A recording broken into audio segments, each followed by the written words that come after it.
I'm Susan Che. I'm an attorney here in Ohio, and I help manage a self-help website called ohiolegalhelp.org. We often get lots of questions about going to court, how to sue in small claims, right?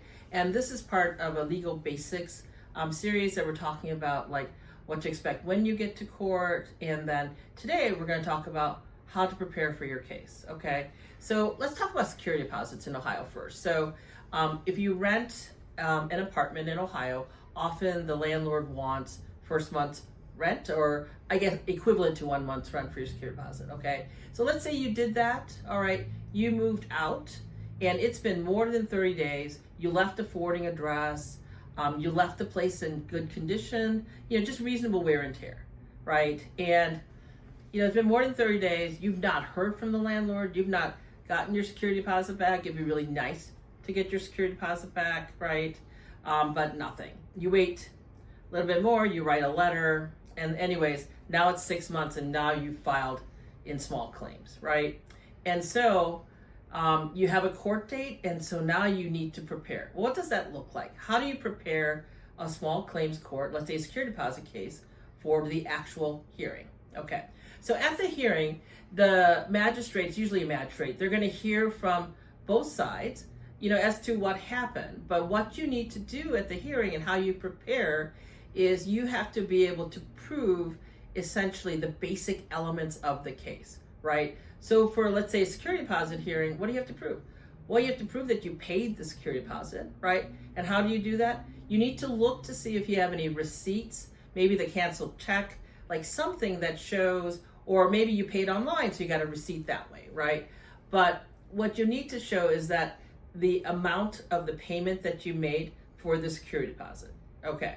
Now, you also need to show that you left the place in decent enough condition that no damages should come out, right? So, well, how do you prove that? How do you prepare for that, right? And so basically the best way to do that is if you have photos of when you moved out, right? What I usually like to recommend to tenants is that they do a move-in checklist and take photos, right? Mark any damage so that you don't get blamed for something that the prior tenant did. So maybe you have that move-in check-in list, right? It's also really nice if your landlord offers like a move-out kind of inspection. Some landlords do that, but some landlords don't. So how do you document that? If you can do that with your landlord, great. That way you both get signatures showing that place looks great. But if not, and your landlord doesn't offer that, how do you prove the place was in decent shape when you left? You take photos, right? You take photos of the conditions of the premises. Well, how do you know that those photos are your photos, right? And of your apartment? So what I normally recommend is that photos, even on phone, usually have some data embedded that says the date that it was taken, where it was taken. And you can even do a video with your own voice that says, hey, today is, October 23rd, 2025. I'm at this address, I'm taking a photo and some video of my move-out condition, right? So again, just good old-fashioned common sense type evidence, right? So we're going through how to prepare, right? So now you have a receipt for your security deposit. You have a video or photos showing you left the place in good condition. Well, what else is required?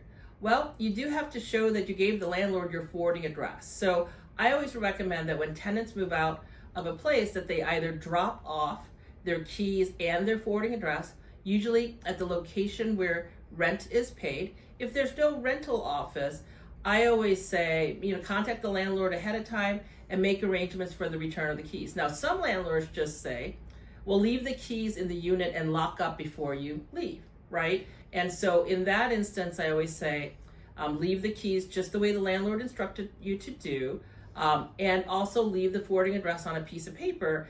And what I recommend to tenants, if that's what you're doing, take a photo of it, right? Take a photo that's exactly what you did. You left it on the kitchen counter. Okay, so now you have that you paid the security deposit, you have evidence that you left the place in decent condition, and you have evidence that the other thing that you need to do is to leave a forwarding address and leave your keys that you actually left when you're supposed to is there. And then the rest of the evidence is really, you have to also potentially testify that, you paid all your rent before you left, right? Now, if you have a rental ledger showing that you had a zero balance, that's great to have to prepare. But if you don't, you can just testify. Your testimony will be sufficient, better if you have some paper evidence, but these are the things you think about when you prepare for the hearing. So again, preparing for the hearing is really about gathering your documentation, getting your evidence together. For a security deposit, we just went through it, right? Receipt showing your that you paid the deposit, evidence, photo, video, move-in checklist, move-out checklist of how you left the place, right? That you left a forwarding address and your keys, and that you didn't owe rent when you left, okay? You got all that evidence together, and if you do that ahead of time, you're gonna be really prepared, you're gonna be a lot less anxious, and you're ready for your hearing.